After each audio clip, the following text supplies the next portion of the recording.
No início de sua campanha no Pacífico, a Marinha japonesa enfrentou 4 grandes oponentes.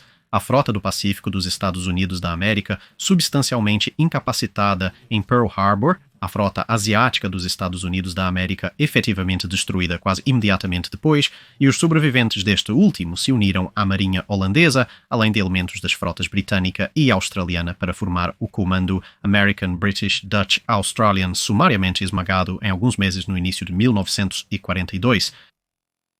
Assim, no final de fevereiro e início de março de 1942, aguardando a Frota do Pacífico dos Estados Unidos da América reunir suas forças restantes, a única oposição naval potencial restante aos esforços da Marinha japonesa no curto prazo era a Frota Oriental Britânica.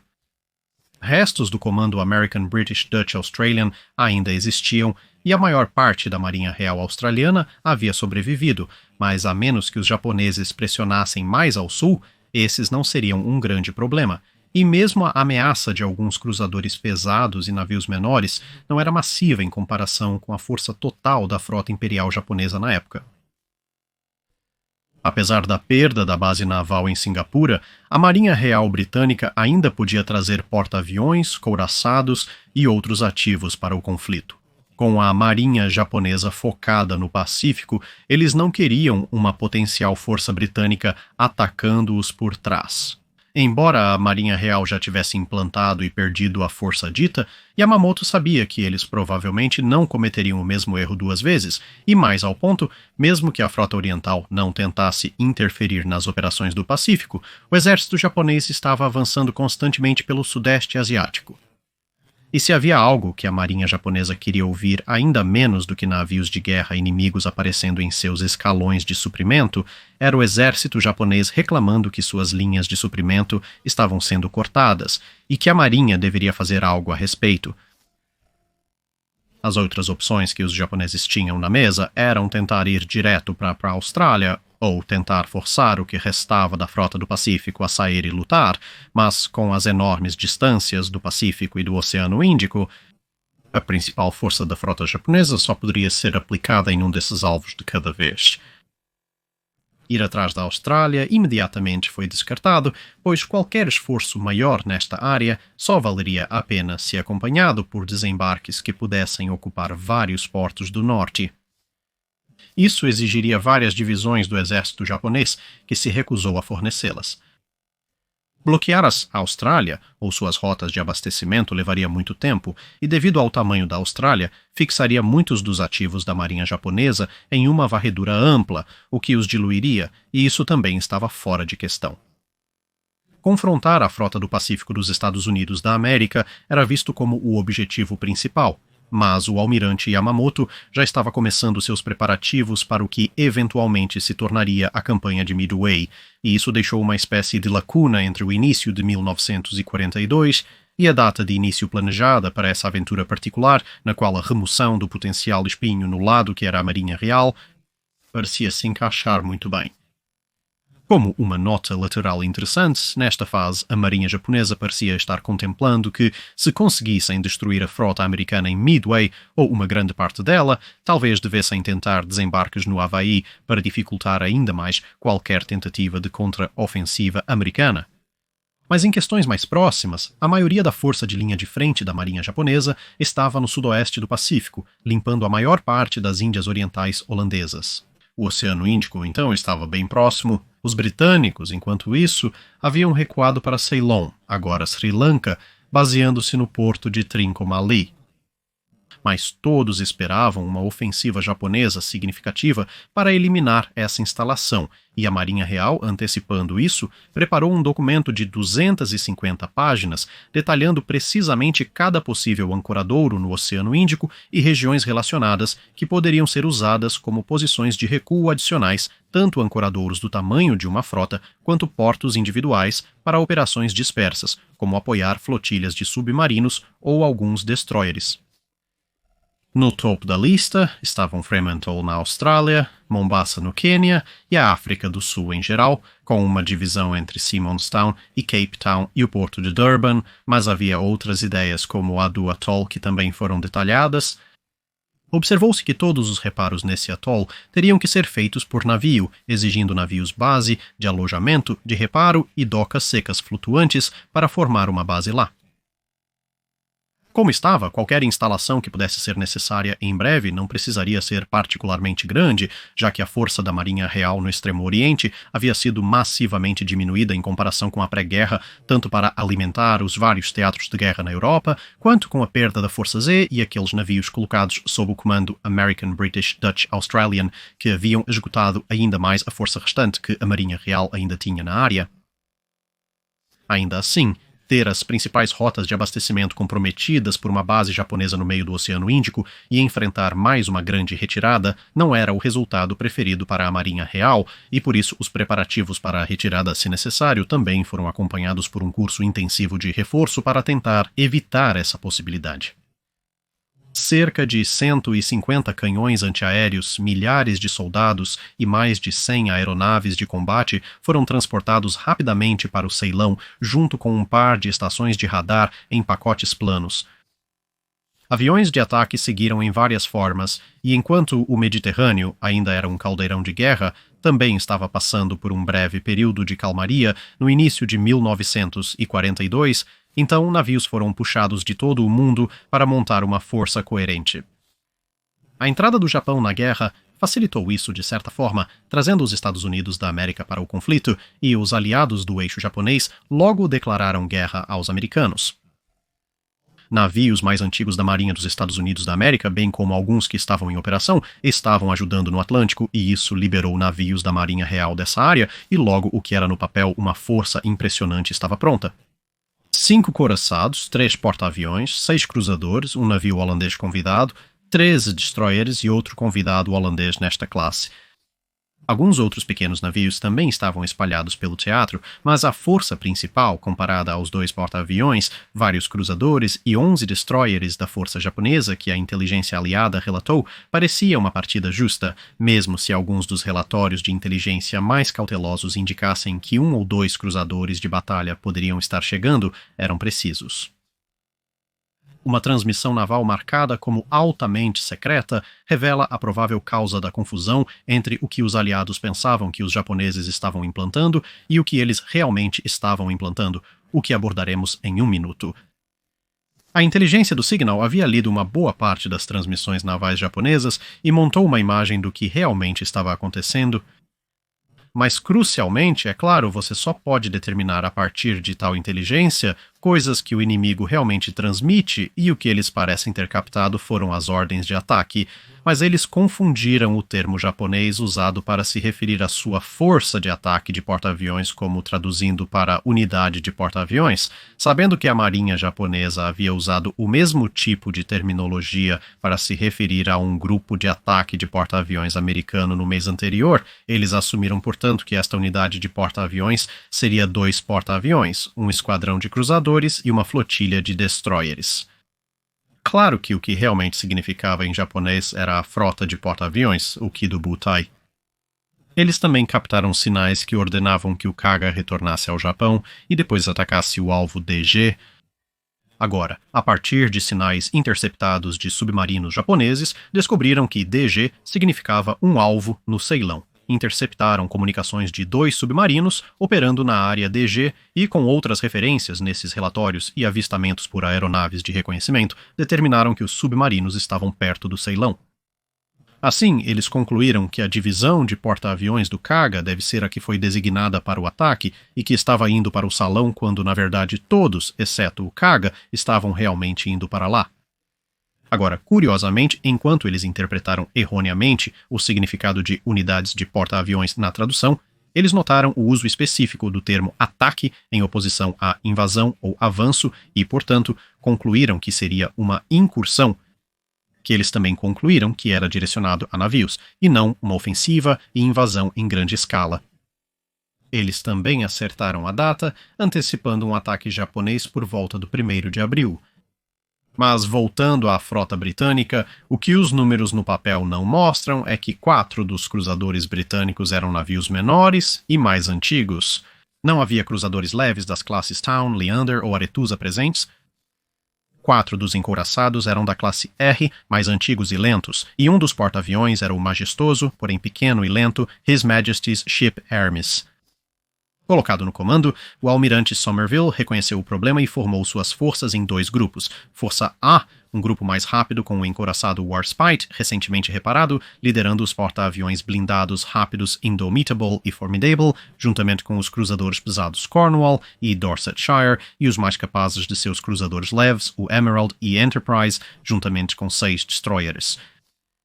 Os navios mais antigos e menores foram coletivamente colocados na Força B, que foi ordenada a seguir e explorar quaisquer situações que a Força A pudesse conseguir abrir, mas eles ficariam suficientemente atrás para poderem fugir se a Força A sinalizasse que haviam sido forçados a recuar.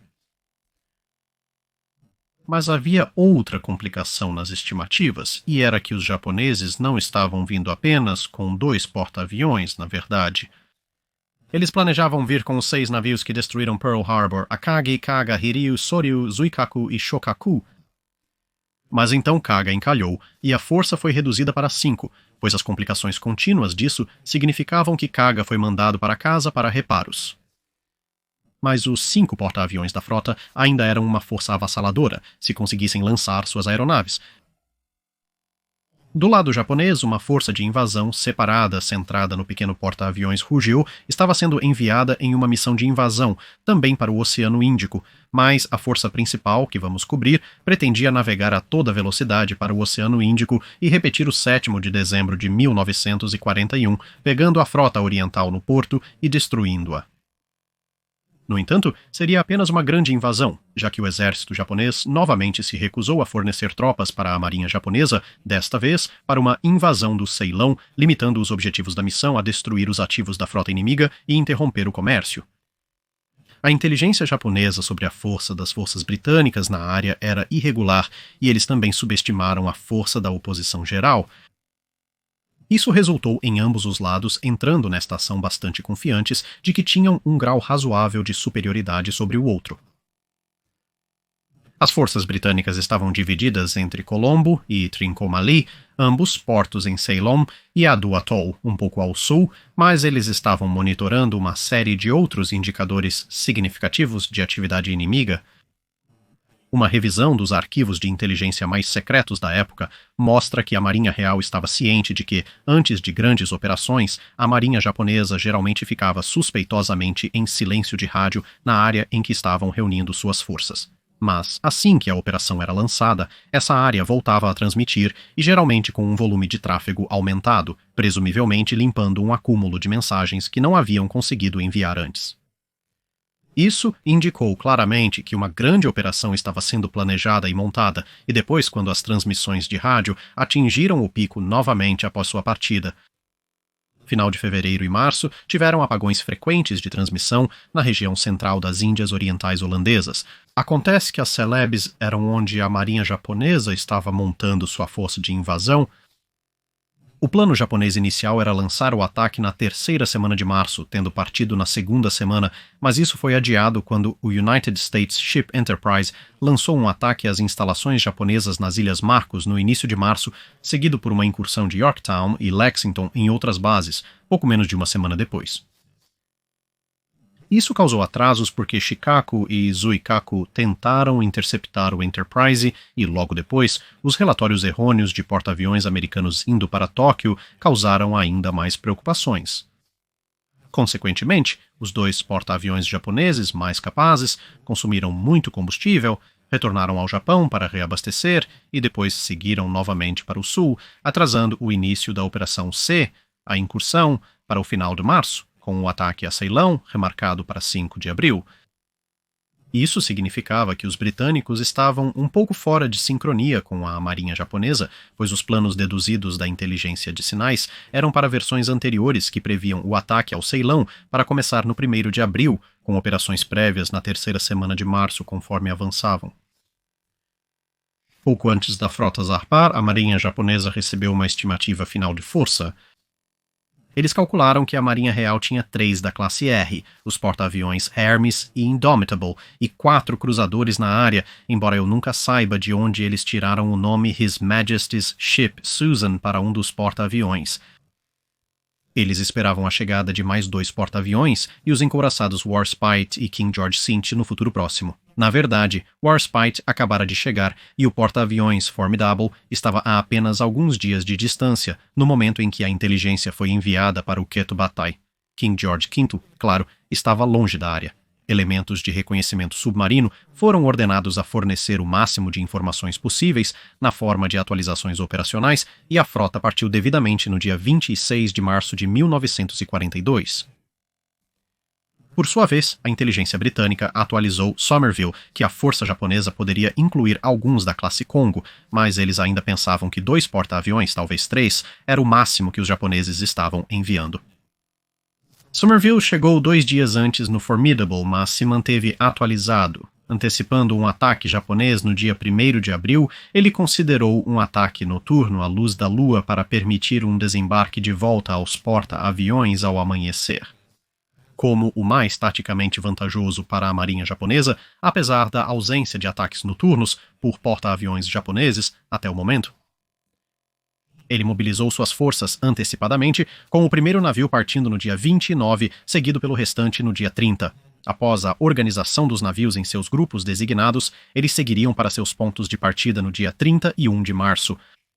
A ideia era posicionar seus navios a sudoeste da linha de avanço japonesa prevista e esperar que eles fizessem seu primeiro movimento.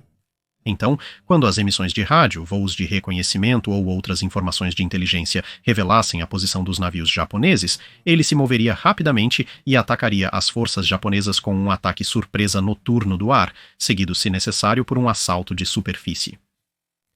Isso é refletido na composição dos grupos aéreos do porta-aviões. Embora houvesse 37 caças disponíveis, uma mistura de Sea Hurricanes, Fulmars e Martlets, que é o nome da Marinha Real para o F-4F Wildcat, havia quase 4 esquadrões completos de bombardeiros de torpedo, constituindo a maioria dos grupos aéreos do porta-aviões, todos treinados relativamente extensivamente para ação noturna e equipados com uma série de aeronaves carregando radar de busca ar-superfície, conhecido como Air-to-Surface Vessel. A marinha japonesa não tinha treinamento de caça noturno, pouca capacidade de artilharia antiaérea noturna, e enfrentaria mais torpedos na água se os britânicos lançassem todos os seus bombardeiros de torpedo do que o próprio Japão havia enviado a Pearl Harbor. Dadas os recursos que ele tinha à disposição, não era um plano ruim. Havia um esquadrão adicional de Swordfish disponível no Hermes, que estava completamente abastecido com eles à custa de todas as outras aeronaves, mas ela era pequena e lenta a ponto de que até o venerável Swordfish precisava de um bom vento contrário para decolar do convés de voo do Hermes quando estava totalmente carregado, então esse 5º esquadrão de Swordfish não poderia necessariamente ser contado. Somerville conduziu sua frota para sudoeste para evitar submarinos ou aeronaves que poderiam estar reconhecendo a frente da frota japonesa. Em seguida, navegou para leste-nordeste à noite, com a Força B cerca de 20 milhas atrás da Força A, visando estar a 120 milhas da posição de lançamento prevista da Marinha Japonesa às 6 da tarde. Aeronaves com radar procurariam alvos até cerca de 2h30 da manhã. Se nada fosse visto, a frota teria tempo para recuar para o oeste. Com os atrasos nas operações da Marinha Japonesa, o Kido Butai estava a cerca de 1.500 milhas de distância e os voos de reconhecimento não encontraram nada. Claro, sem saber disso, Somerville passou o 1º de abril procurando por eles, depois repetiu a abordagem noturna em um curso ligeiramente diferente, e mais buscas durante o dia no 2º também não trouxeram nada, e então parecia que talvez os japoneses não estivessem, afinal, dispostos a jogar. Somerville pensou que isso ocorreu porque a programação do inimigo foi alterada por fatores externos, o que agora se sabe ser verdade, ou as informações recebidas estavam completamente erradas, ou talvez os japoneses descobriram que a Marinha Real estava no mar e esperavam que retornassem ao porto. Esta última opção era a que Somerville, na época, achava mais provável, negando-lhes a chance de atingir seus navios no porto, mas também precisando reabastecer os suprimentos de água fresca na classe R, vários deles com vazamentos de tubos de caldeira e problemas de condensador, ele direcionou seus navios para o atol de Aru, do qual estava confiante de que a marinha japonesa não sabia como base e que não era o alvo esperado deles.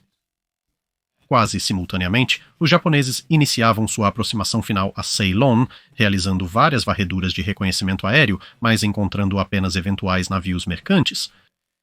Aviões de reconhecimento, tanto de porta-aviões quanto de hidroaviões, tentaram bombardear os submarinos sem sucesso. No entanto, o submarino I-7 conseguiu afundar o SS Glen de aproximadamente 9.400 toneladas com torpedos e tiros de canhão.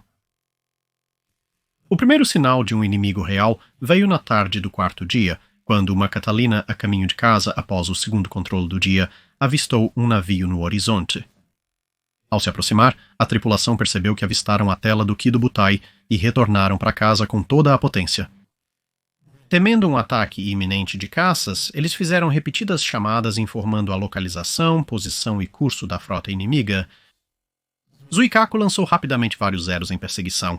Eles alcançaram a Catalina, que estava em um mergulho raso na sua velocidade máxima possível, mas que ainda estava bem abaixo de 200 milhas por hora e quando estava em seu terceiro ciclo de transmissão. O ciclo foi interrompido quando uma granada de canhão de 20 milímetros destruiu o rádio. Em chamas, a Catalina começou a se desintegrar em pleno ar, mas devido à baixa altitude do mergulho raso, o piloto conseguiu fazer um pouso forçado no mar. O destroyer Isokaze foi enviado para resgatar os sobreviventes, mas por razões desconhecidas, enquanto o Isokaze ainda estava manobrando para se aproximar, vários zeros da agora ativa patrulha aérea de combate mergulharam sobre o hidroavião encalhado e em chamas, crivando-o com tiros, afundando-o e matando 3 dos 9 homens a bordo. O Isokaze resgatou os poucos sobreviventes e se reuniu à frota. A parte principal da transmissão, que relatou que 3 couraçados e um porta-aviões haviam sido avistados, chegou ao salão e quando o Catalina não respondeu a repetidas chamadas de rádio e depois não retornou à base algumas horas depois, os britânicos concluíram que ele havia sido abatido. Somerville foi informado e teve que mobilizar suas forças. Pensando que a marinha japonesa não estava vindo, a marinha real estava no processo de reconfigurar suas forças para ir e tomar Madagascar ou a França.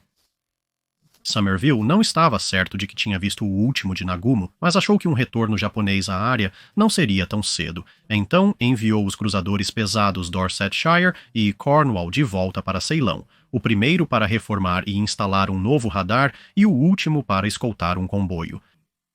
Hermes, com o destruidor Vampire, foi enviado para Trincomalee para se reconfigurar para a operação em Madagascar.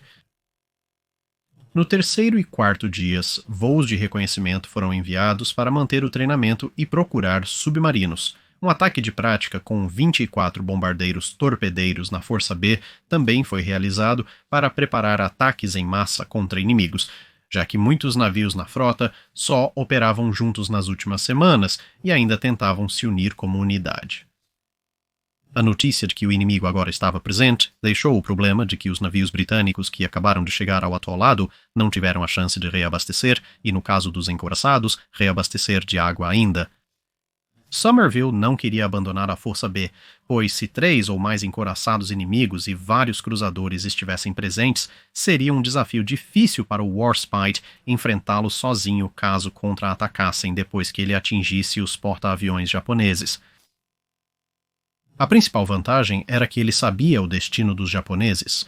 Ele ordenou que a Força A de Cornwall e Dorsetshire partisse à meia-noite, assim que os cruzadores Emerald e Enterprise estivessem prontos, e a Força B seguiria pela manhã. Em Ceilão, todos os navios possíveis ainda no Porto de Colombo foram ordenados a desocupar a área e não voltar até a tarde do dia 5, no mais cedo.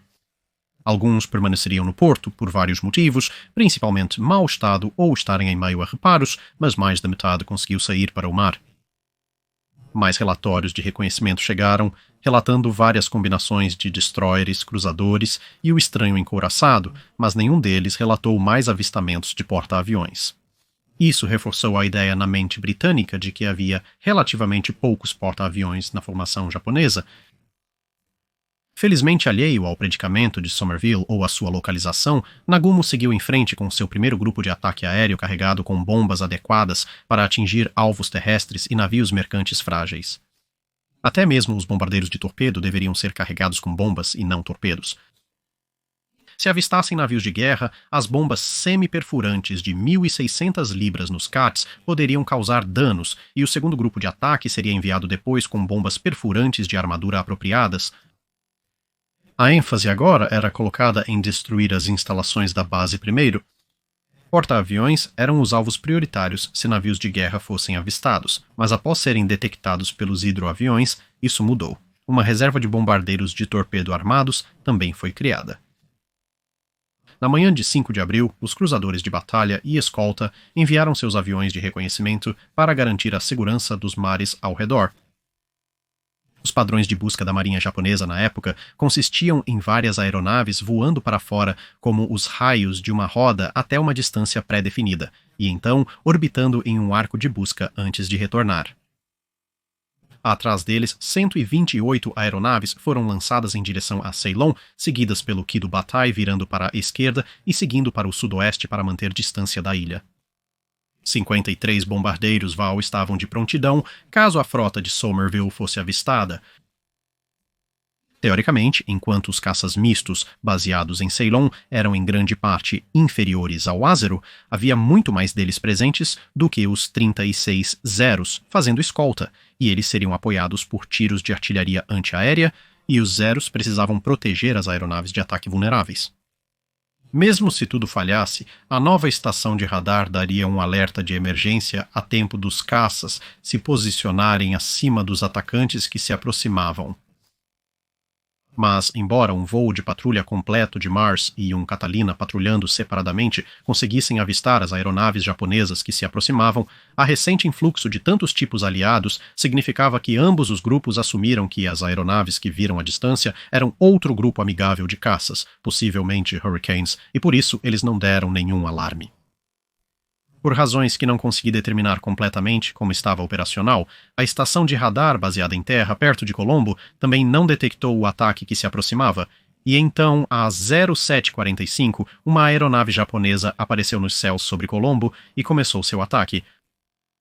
A chegada deles não foi totalmente inesperada, como já cobrimos, os britânicos sabiam que os japoneses provavelmente atacariam naquela manhã, e então as armas antiaéreas pelo menos estavam prontas, mas sem o aviso final confirmado de aeronaves se aproximando, os caças foram agora forçados a decolar, mesmo enquanto os Zeros mergulhavam para pegá-los enquanto eles lutavam para ganhar altitude ou até mesmo decolar do aeródromo. Isso deixou o porto exposto, já que a Royal Air Force e a FAA tiveram que se virar e lutar sobre seus próprios aeródromos.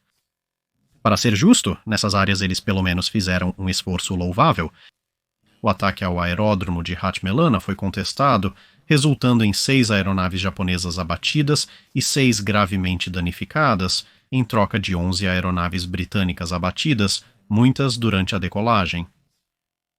Sobre o porto, no entanto, os japoneses tiveram uma corrida quase sem oposição. Uma única formação de Hurricanes interceptou algumas das válvulas, mas, sem suporte adicional, foram surpreendidos pelos Zeros e muitos foram abatidos. Quando os japoneses se retiraram, além de danificar as instalações, eles danificaram ou afundaram vários navios mercantes, o navio depósito de submarinos designado para a área, o antigo destroyer Tenedos e o cruzador mercante armado Hector. Eles também derrubaram entre 19 e 20 caças, danificaram outros e eliminaram um voo de 6 peixes-espada que iam para a base aérea de Arat Malana. Um esquadrão de Blenheims enviado para um contra-ataque não encontrou alvos. Em troca, 6 VALs e 1 Zero foram perdidos, com 9 VALs, 2 Kates e 3 Zeros danificados e precisando de reparo. A bordo do Kiribati, uma segunda onda de ataque estava em preparação quando um avião de reconhecimento do Tony avistou 2 cruzadores navegando em sua direção. Após uma breve discussão sobre se a destruição adicional da instalação portuária ou atacar os navios de guerra era mais importante, os 53 VALs que estavam em prontidão foram lançados e ordenados a atacar os cruzadores. Eles saíram por volta do meio-dia. Aeronaves de reconhecimento japonesas mantiveram contato com os cruzadores pesados do tipo Kent, atualizando sua posição. Mais bombardeiros de mergulho e torpedo foram ordenados a se preparar para um ataque subsequente. Os navios avistados eram Cornwall e Dorsetshire, que iam se juntar a Somerville. Os capitães dos dois cruzadores sabiam que estavam sendo seguidos por aeronaves de observação e agora tinham que fazer uma escolha. Eles poderiam virar e correr para o oeste em alta velocidade e esperar se posicionar um pouco fora do alcance para o inevitável ataque japonês, ou poderiam tentar seguir em direção à Força A. Eventualmente, decidindo que a presença de aviões de reconhecimento monomotores significava que os porta-aviões japoneses e seus escoltas estavam muito mais próximos do que originalmente antecipado, eles decidiram seguir em frente, raciocinando que não conseguiriam sair do alcance do ataque indo para o oeste, e também decidiram quebrar o silêncio do rádio e alertar Somerville sobre o que estava acontecendo.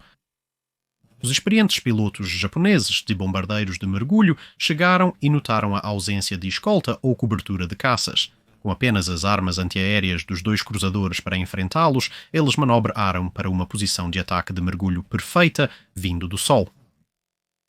Eles então começaram seu ataque em uma série de 3 ataques aéreos. O primeiro trio a atacar o Dorsetshire conseguiu acertar com todas as 3 bombas, desativando o leme do navio, os rádios e a bateria antiaérea pesada do lado de bombordo. Cornwall sofreu apenas danos leves de estilhaços e perdeu seu hangar de aeronaves no primeiro ataque, mas era só o começo. Mais trios chegavam, os acertos se acumulavam e o fogo defensivo diminuía conforme homens eram mortos ou feridos e armas desativadas. Isso facilitou a realização de mais acertos, e em 15 minutos Dorsetshire foi atingido 10 vezes com vários quase-acertos danosos, enquanto Cornwall foi atingido 8 vezes com 6 quase-acertos contabilizados.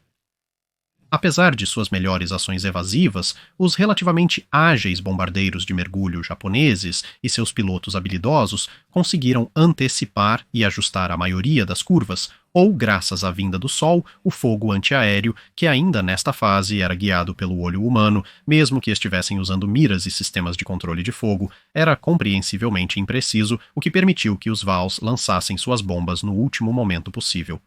Isso também melhorou sua própria precisão. O radar a bordo do Warspite realmente rastreou os Vals, que passaram a menos de 90 milhas de sua posição a caminho dos cruzadores, mas Somerville não podia arriscar sua frota quebrando o silêncio do rádio em troca. Em vez disso, por volta do momento em que os 2 cruzadores estavam submergindo, ele enviou 4 albacoras para encontrar a frota japonesa, que por inferência tinha que estar relativamente próxima. Ele não pôde salvar Cornwall e Dorsetshire, mas pelo menos poderia tentar vingá-los. Um destroyer também foi enviado para tentar resgatar sobreviventes. Pouco depois disso, Nagumo decidiu virar para o sudeste por um tempo, após recuperar as aeronaves, mas a divisão de porta-aviões 2, Hiryu e Soryu, viraram para o noroeste por um tempo, na direção oposta. Isso os deixou sozinhos e essencialmente desprotegidos, exceto por um trio de destroyers, e por volta das 1600, 2 dos 4 Albuquars os encontrariam. Hiryu foi veloz no gatilho, tendo mudado de curso para lançar uma patrulha aérea final. Ela tinha zeros aquecendo no convés, que pegaram os albacores rapidamente, abatendo um e danificando o outro antes que um rasgo fosse totalmente comunicado por rádio. O dano ao segundo albacore incluiu a destruição de seus transmissores, embora a aeronave continuasse voável. O albacore avariado voltou para casa com notícias cruciais, ou seja, que o inimigo estava a apenas 125 milhas de distância. Somerville contornou totalmente as telas de reconhecimento de Nagumo e agora estava em rota de colisão que chegaria ao seu término algumas horas após o pôr do sol, que era exatamente o que ele queria. Os esforços adicionais de reconhecimento japonês neste momento eram tão limitados que, mesmo se Somerville estivesse a apenas 100 milhas de distância, não teria sido visto antes do pôr do sol. Mas cerca de 1 hora após esse encontro, e obviamente sem saber sobre ele, Somerville recebeu 2 informações. A mensagem parcial de um dos corpos de Alba havia dado a localização de 5 navios de guerra inimigos, mas o curso, a velocidade e a composição eram todas parte dos dados que haviam sido cortados. Na verdade, os 5 navios de guerra eram Soryu, Hiryu e os 3 destroyers, mas ele também recebeu outra mensagem de salão que dizia: todo o caminho de volta às 2 da tarde, cerca de 3 horas antes no ponto em que ele estava lendo a mensagem. Uma Catalina havia visto porta-aviões inimigos indo a 24 nós para o sudoeste em um curso de 230 graus. Embora a Catalina não soubesse exatamente onde isso era, essa informação era de horas atrás. Mas se fosse verdade e fosse combinada com a posição conhecida, mas curso e velocidade desconhecidos do relatório de Albuquerque, que foi feito algumas horas depois disso, parecia pintar um quadro dos japoneses indo para o atol de Adu. E a uma velocidade que significaria as duas forças estavam prestes a se chocar enquanto ainda havia bastante luz do dia ao redor. E assim, aos 26 minutos, após as 5, a Força A alterou o curso para uma direção sudoeste de 210 graus para manter a distância aberta tempo suficiente para permitir que ele se aproximasse e realizasse seu ataque noturno. Mas então, logo após as 1800, os porta-aviões enviaram uma série de sinais. O Albacore, danificado, havia retornado e conseguiu atualizar seu relatório, agora incluindo a composição inimiga, 2 porta-aviões e 3 embarcações desconhecidas, e o rumo era noroeste. A última visão dos navios inimigos ocorreu às 5h10. Isso mudou tudo.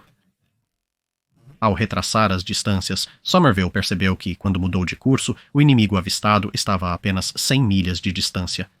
De fato, a análise pós-batalha mostrou que se a Força A continuasse indo para o leste, a divisão de porta-aviões 2 teria passado alegremente pelos canhões do Warspite por volta de 2100. Ainda assim, com menos de 1 hora, no novo e errado curso, Somerville ordenou que a frota mudasse de curso e se preparasse para a batalha. Todos os caças foram retirados dos convés de voo, cada Albacore e Swordfish operacional foi colocado em uma posição pronta, torpedos foram carregados e sinalizadores montados nas asas de cada bombardeiro. Logo depois, uma versão equipada com radar rugiu para o céu.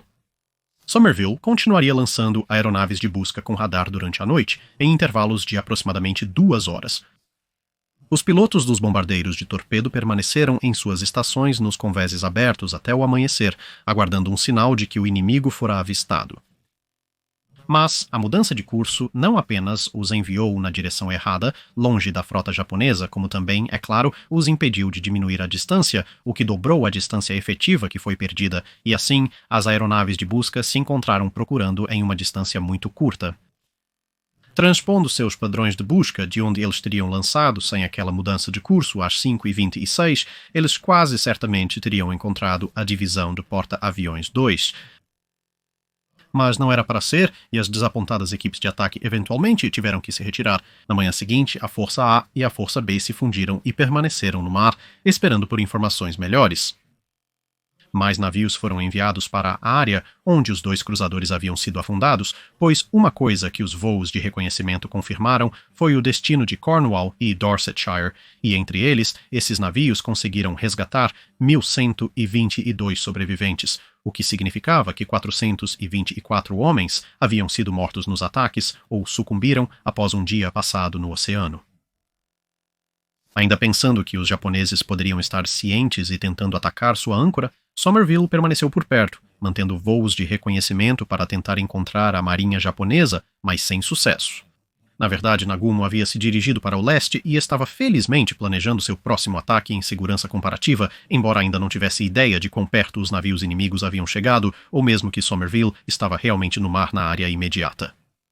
Para dar uma referência a uma batalha mais conhecida, os britânicos passaram a maior parte do dia pairando a uma distância média dos porta-aviões japoneses sem serem vistos, o que era cerca de 60% mais perto do que os porta-aviões dos Estados Unidos da América estavam em Midway quando foram vistos pela primeira vez por aeronaves de reconhecimento japonesas.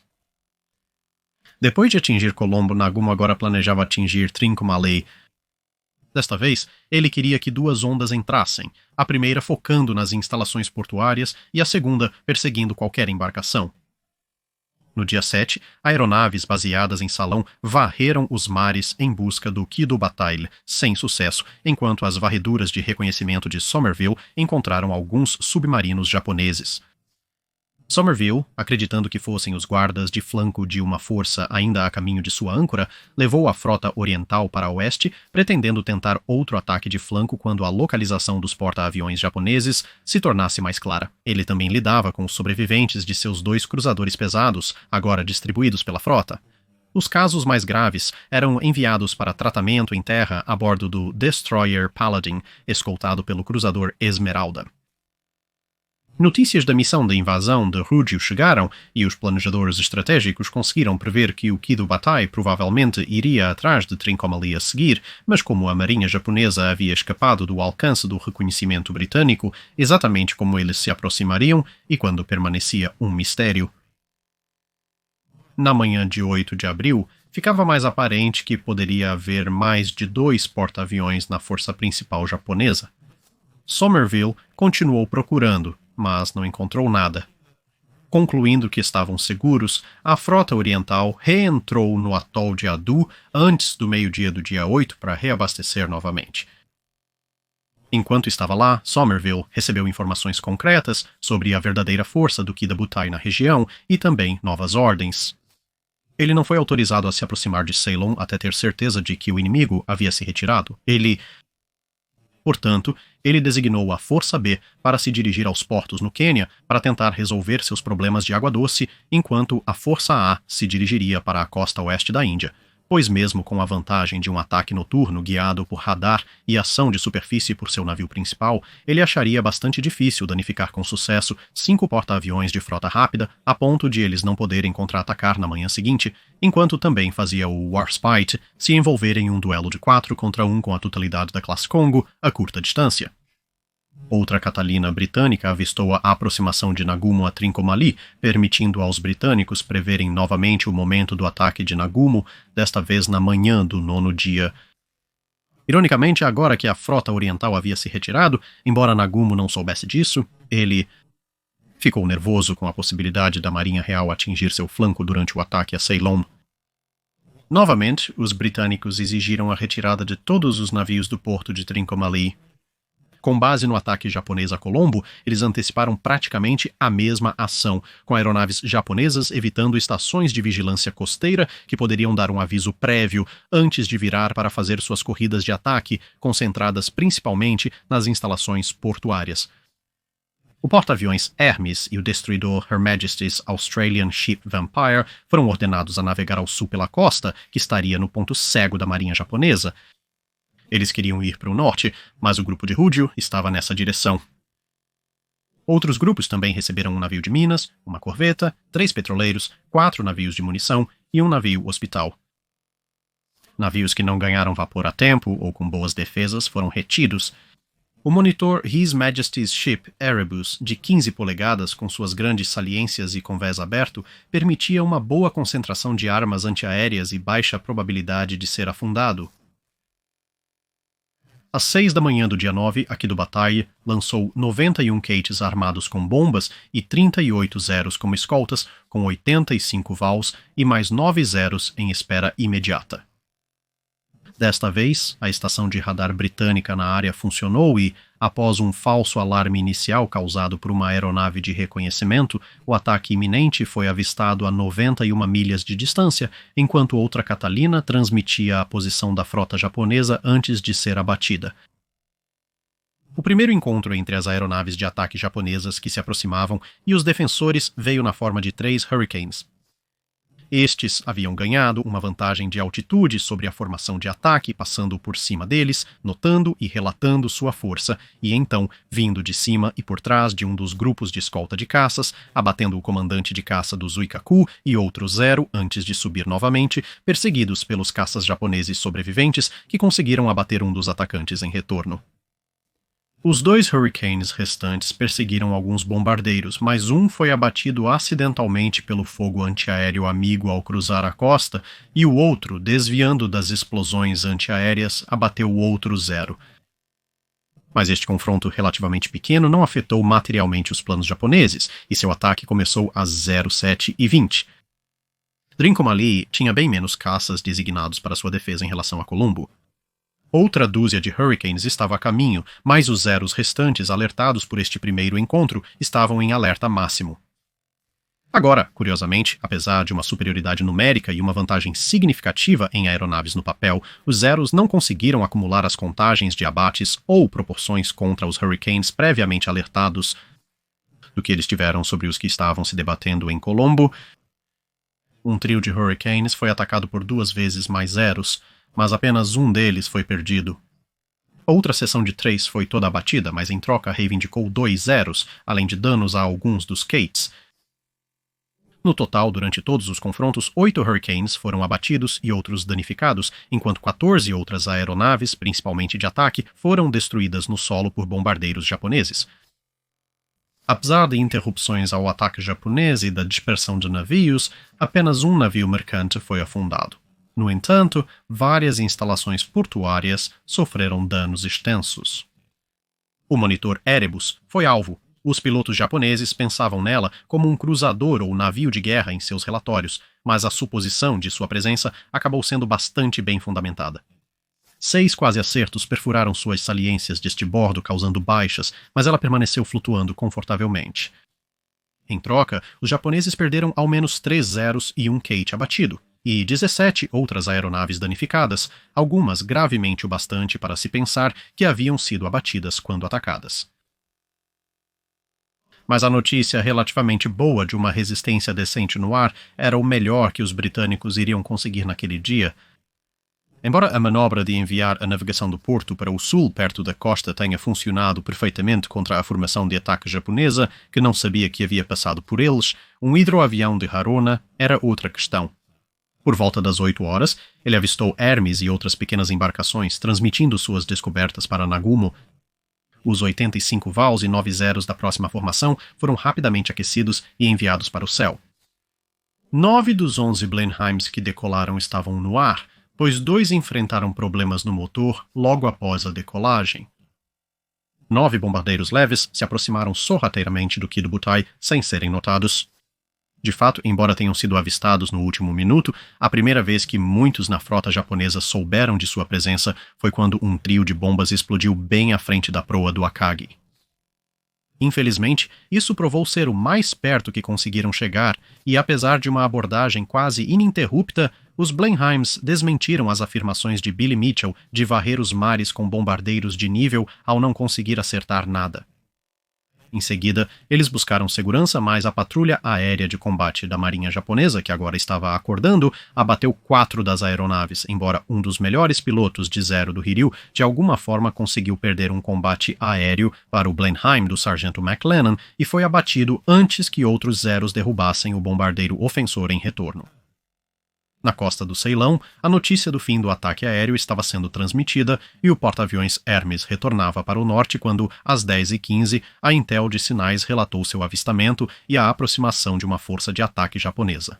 Havia muito pouco que o porta-aviões, que naquele momento estava sem nenhuma aeronave, poderia fazer além de acelerar até a velocidade máxima e esperar que pudesse se abrigar sob a cobertura dos canhões de Trincomalee o mais rápido possível. Os caças foram ordenados a decolar para dar alguma cobertura aérea ao Hermes, mas, por algum motivo, houve um atraso de quase 30 minutos desde a ordem de decolagem até a decolagem, um atraso que teria consequências fatais. 3 minutos antes do primeiro fulmar sequer decolar de seu aeródromo, os VALs avistaram o Hermes, e então às 10h50 eles iniciaram seu ataque. Assim como os cruzadores pesados, os bombardeiros de mergulho japoneses só enfrentaram as baterias antiaéreas do Hermes e do Vampire, podendo se posicionar calmamente para ataques didáticos com liberações próximas. Como esperado, os acertos começaram a ocorrer de maneira intensa e veloz. Vigias relataram válvulas passando rapidamente abaixo deles enquanto saíam de seus mergulhos. No entanto, o antigo porta-aviões provou ser incrivelmente resiliente e ainda flutuava, com buracos suficientes de bombas para se parecer com um queijo suíço levemente em chamas. Mas ainda mais acertos selaram seu destino, e ela afundou pouco antes das 1100, levando 307 homens, incluindo seu capitão, com ela. Nos momentos finais do ataque japonês, os Fulmars chegaram, abatendo 4 VALs em troca de 2 Fulmars perdidos. Com o ataque praticamente encerrado, a maioria dos VALs pôde escapar, deixando os Zeros com um combate mais simples a resolver. Um vampiro velho e pobre foi atacado por VAL que não encontrou um vetor desocupado para Hermes. Com 5 quase acertos danosos e 2 diretos, o vampiro afundou, mas apenas 8 homens morreram. Na volta, os japoneses encontraram os Blenheims restantes, também retornando, e os Zeros escolta rapidamente os perseguiram. Embora mais uma vez os bombardeiros leves completamente obsoletos se mostraram estranhamente capazes contra os Zeros, com o placar total desse último encontro aéreo sendo uma aeronave abatida de cada lado. 2 dúzias dos Vals não conseguiram atacar o Hermes e o Vampire antes de ficarem condenados. Então, eles se dividiram e procuraram ao longo da costa na esperança de encontrar algo mais. Eles encontraram 2 petroleiros, um navio mercante e a corveta, afundando todos durante a tarde antes de retornarem para casa. Com isso, Nagumo decidiu que já tinha feito o suficiente e o Kido Butai também voltou para casa. Ao custo de cerca de 35 aeronaves destruídas ou danificadas, ele afundou um pequeno porta-aviões, 2 cruzadores pesados, 2 destroyers mais antigos, um cruzador mercante armado, uma corveta, um sloop e vários navios mercantes, além de danificar 2 importantes instalações portuárias. Com poucas opções devido às forças limitadas e sem a frota oriental à vista, o Kiribati partiu do Oceano Índico. A caminho de casa, recebeu notícias do ataque do Little, lançado pelo United States Ship Hornet contra sua pátria. Alguns porta-aviões precisavam reabastecer e rearmar para a próxima missão, a Batalha do Mar de Coral, enquanto os outros se preparavam para a seguinte, que levaria à Batalha de Midway. A operação como um todo, desconsiderando o pequeno ataque de Ryūkyū, foi uma vitória em conteste do Japão. A frota oriental permaneceria no oeste do Oceano Índico por muito tempo e os britânicos sofreram perdas muito maiores. Mas ainda assim foi uma vitória qualificada. Sem tropas para seguir com seu sucesso, o Kedar Butai não poderia desafiar o controle britânico geral da área de forma permanente e as instalações em Ceylon foram logo reparadas e reforçadas com mais e melhores esquadrões de caças e aeronaves de ataque. Além disso, embora claro que cada navio e vida perdidos fossem dolorosos, a longo prazo de todos os navios que foram afundados, apenas a perda dos 2 cruzadores pesados, que poderiam ter sido bem utilizados no Mediterrâneo nos próximos meses, teve efeitos significativos no esforço de guerra britânico em andamento. A perda dos vários navios mercantes foi muito mais impactante em sua área, pois reduziu a tonelagem disponível para transportar materiais no leste da Índia por meses até serem substituídos. Quando se trata de Somerville, as opiniões estão fortemente divididas entre os historiadores, um argumento que remonta ao rescaldo imediato do ataque. Ele foi muito imprudente, ele foi muito tímido. Parte da culpa pela perda dos cruzadores pesados é dele, devido a ordenar que se preparasse para a Operação Ironclad, o ataque a Madagascar Vichy mencionado, etc.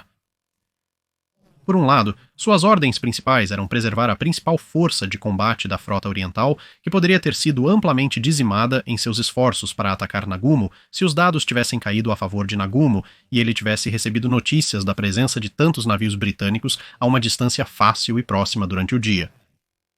Por outro lado, sentar-se passivamente e deixar Salon ser atingido repetidamente teria estressado consideravelmente as relações interserviços, afundado o moral da frota e levado a uma miríade de perguntas sobre se a Marinha Real era realmente uma força de combate eficaz. Sua agressividade em levar Nagumo à batalha em seus próprios termos estava na mais fina tradição da Marinha Real.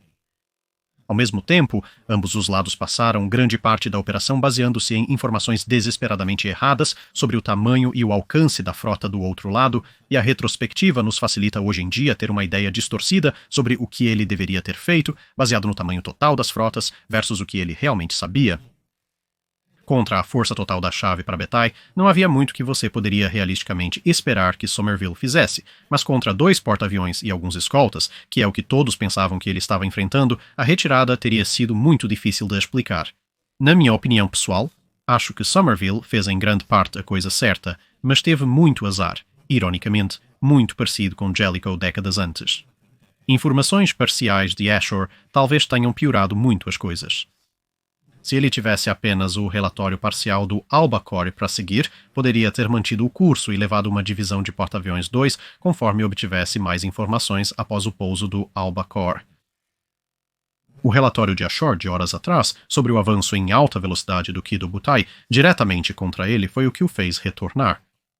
Se esse relatório nunca tivesse chegado a Salon para ser encaminhado a ele, ou nunca tivesse sido encaminhado a ele mesmo que Salon o tivesse recebido, o que poderia ter acontecido?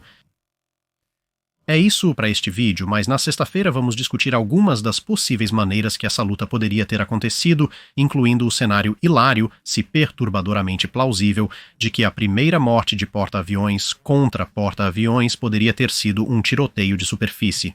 É isso para este vídeo. Obrigado por assistir.